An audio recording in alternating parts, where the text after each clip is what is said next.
The entire thing was giving me pause, right? It was giving me that feeling in the pit of my stomach, like, oh my God, I just want to throw up right now. I don't know what is going on. But as I hung up with her, I knew one thing. She was lying to me, and I still didn't know where Kyron was.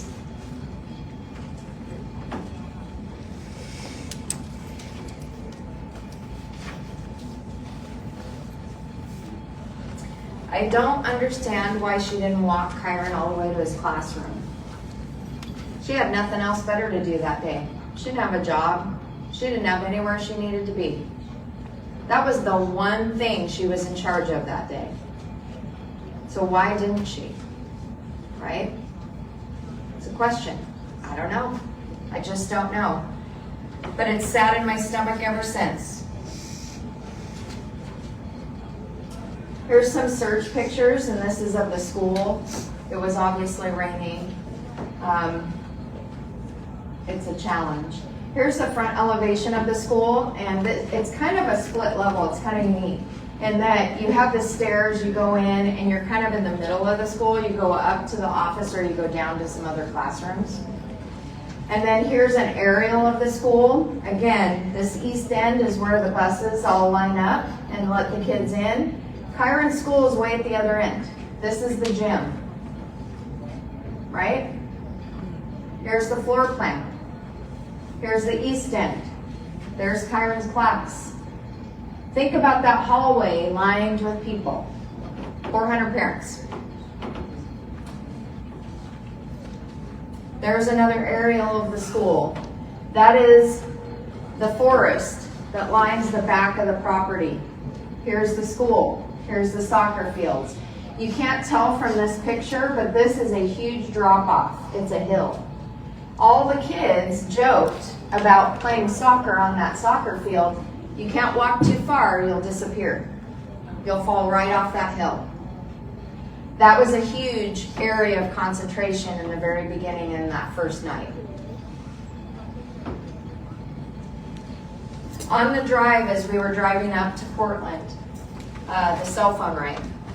And I was thinking, you know, oh, here we go, right? Here we go. We found him. We found him. This is, this is going to be awesome. We found him. We're all done. This is going to be no big deal. It was Terri, all right. But no, we didn't find him. She called to tell me that Kyron's backpack and coat were still in the school that day, and that law enforcement had given them to her already.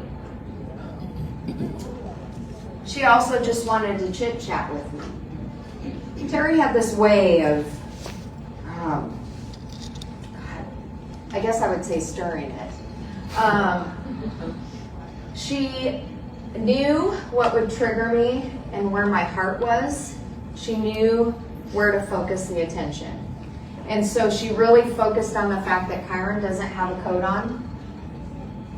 And it's just becoming nighttime. The sun is setting. And she knew that I would be upset about that. And as I hung up the phone, I was feeling that feeling again of, what is her deal here? I don't understand. And I was about to have a meltdown about Kyron. And Tony has this innate way of being able to know when I need that structure, that mechanic, that person that is going to remove all heart, and he's going to tell me what needs to happen, right? So he's fabulously skilled at that. And he knew I was about 2 seconds away from losing it. So he says to me, now, honey, I'm going to put my detective hat on right now.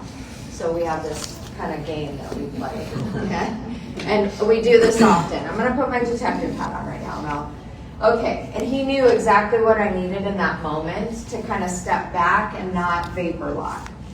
And he said, so we don't want to act on emotion just yet. Thank God he didn't say calm down. We're not going to act on emotion.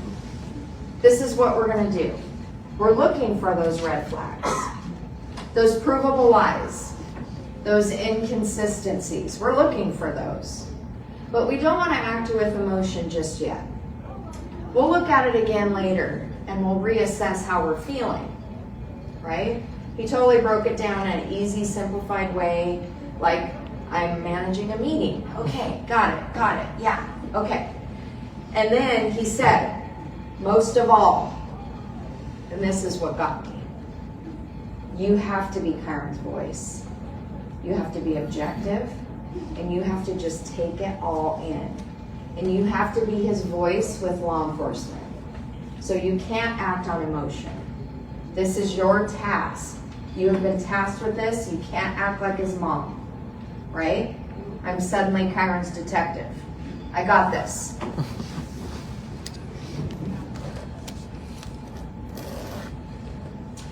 So what Terri didn't tell me as she talked to me on the phone was that she had sent an email the week prior to Kyron going missing to Miss Porter, excusing him from school for the first couple of hours.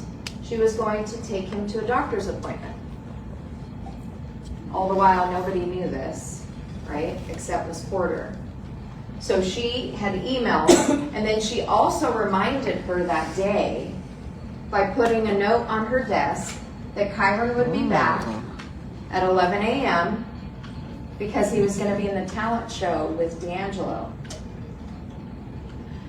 Terri also didn't tell me that she had pulled Kyron out of the teacher chaperoned group that he was supposed to walk around the classes in. See, schools are very intentional, right? When they structure an event like this, they want the kids to learn from it. So there was a brochure he had to fill out. It's a big questionnaire. He had to learn from all the exhibits.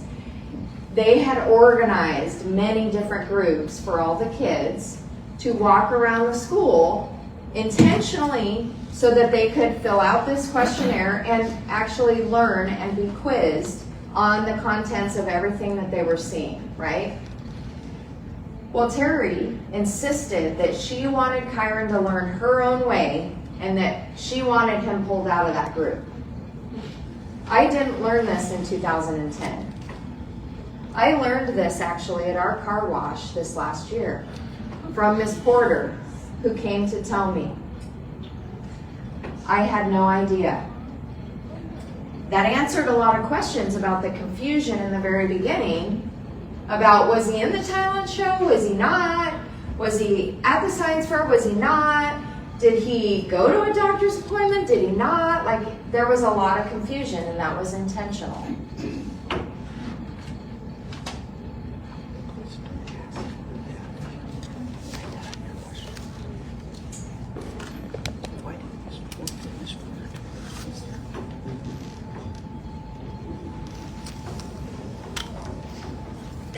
As you drive out about, probably a mile past the school, you come to Sheltered Nook. And that is where my ex-husband lived. Or still lives, I should say. And it's on a 5-acre wooded lot. And you get to the house by driving up a dirt road. Okay? So, that first night, we brought in several K-9 teams and had searched the house. This is super critical, especially in a missing child case, to search the house as a secondary scene. And here's some of my law enforcement coming out, so sorry to bore you with the dry details. But you'll lose critical pieces of evidence if you don't investigate that house and search it many times. So here's a lesson learned, right?